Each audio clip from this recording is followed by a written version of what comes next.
Жезқазған қаласының жоғарғы медициналық колледжінің 122-ші емдеу ісі тобының бірінші курс студенті Ералы Аяулым. Мен қашықтықтан оқып жатсам да кітапханадан қол үзген емеспін. Электрондық почта арқылы әртүрлі кітаптар алып оқыдым. Соның ішінде маған Мұхтар Әуезовтің Абай жолы романы өте қатты ұнады. Абай жолы романының бірінші томы, бірінші тарауы «Қайтқанда» деп аталады. Сол тараудың қысқаша мазмұны. Абайдың жасы 13-ке тақалды.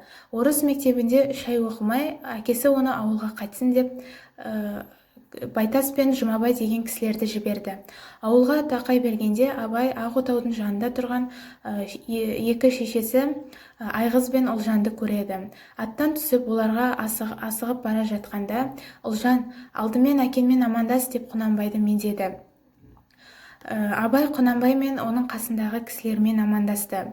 Сонда Құнанбай, молда болдым ба, бойынмен қоса білімінде өсті ме деп сұрады. Сәлден кейін Абайды шешесіне жіберді. Құнанбай өзі батыстан келе жатқан 4-5 салтатты адамдарға қарап тұрды. Абай өзінің шеше жеңгелерімен амандасып, өзі қатты сағынған әжесі Зеренің құшағына кіре кетті. Кешке таман Абай өзінің шығарған өлеңдерін әжесіне айтып берді. Сол кезде Құнанбай Абайды әкелуін сұрайды. Абай Ақ-отауға кіргенде кісілер оған қаладағы оқу жайын сұрай бастады.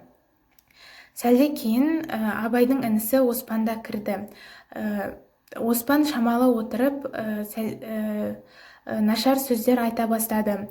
Құнанбай ашуланып, оны Атшабарға алып кетуін сұрады. Құнанбай көп сөйледі.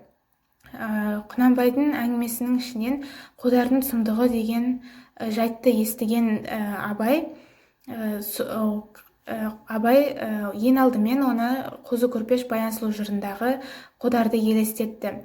Әңгімеден жалыққан Жиренше сыртқа шығып кетті. Абай оны жақсы танитын. Жиренше де Абай да Жиреншеден кейін сыртқа шықты. Әңгіме барысында ол Жиреншеден қодардың кім екенін сұрады. Сонда Жиренше ол Шыңғыстаудың бөктерінде жалғыз үйлі ешкімі жоқ барлас дейді. Ол өзінің қыстыгүні жалғыз ұлы қайтыс болғаннан кейін келінімен жақындасқан деді.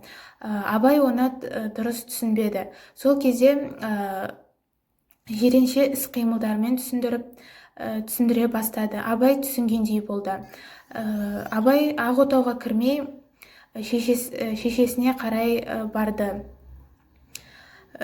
Қодар өзінің жалғыз ұлы Құтжан өлгеннен кейін келіні екеуі бірге қайғырады. Ел ішімен араласпай да кетті. Өзінің шағын ғана малы бар еді. Мал қарауға шамасы болмаған Қодар далада жүрген Жанпейісті өзінің жанұясымен бірге алып келеді. Жанпейіс сол қой бағып жүргенде сол Қодардың істеп жүрген іс-әрекетін басқа қойшыларға жеткізді. Сол себептен осы Қызыл шоқыда елдің жақсылары жиналып отыр екен. Байтас пен Жұмабай қалаға тек Абайды алып келу үшін ғана емес, қаладағы молдадан осы жағдайдың жауабын сұрауға барыпты. Сонда ол дарға асу деген екен. Сол жердің старшыны Майбасар, ал бастығы Құнанбай тұғын. Құнанбай Қодар мен Қамқаны алып келуге бұйырады. Ауыл адамдары Қодар мен Қамқа алып келгеннен кейін Қодар сол кезде ақ қарамды біліп, содан кейін бірақ өлтіріңдер деп айтады. Ел жұрт барлығы далаға шығады.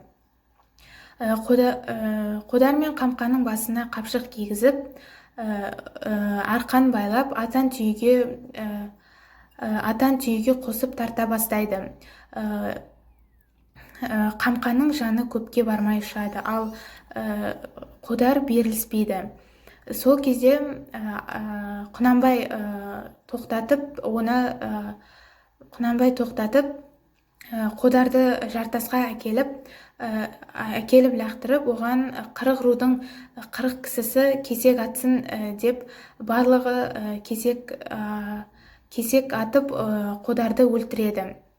Бұл сұмдықты көргеннен кейін Абай ауырып қалады.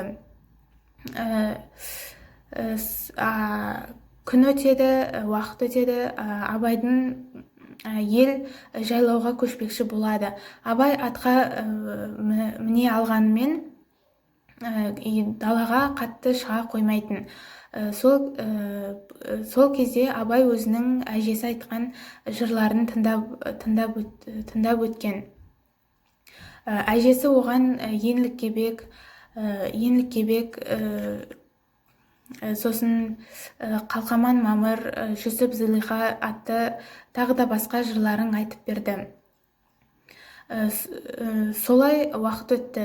Күндердің бір күнінде ауылға 2 бөгде адам келеді. Абай оның бірін тани кетті. Ол жазды күні Қозы көрпеш Баян сұлу жырын айтқан Байкөкше деген жыршы болатын. Ал екіншісін Абай танымады.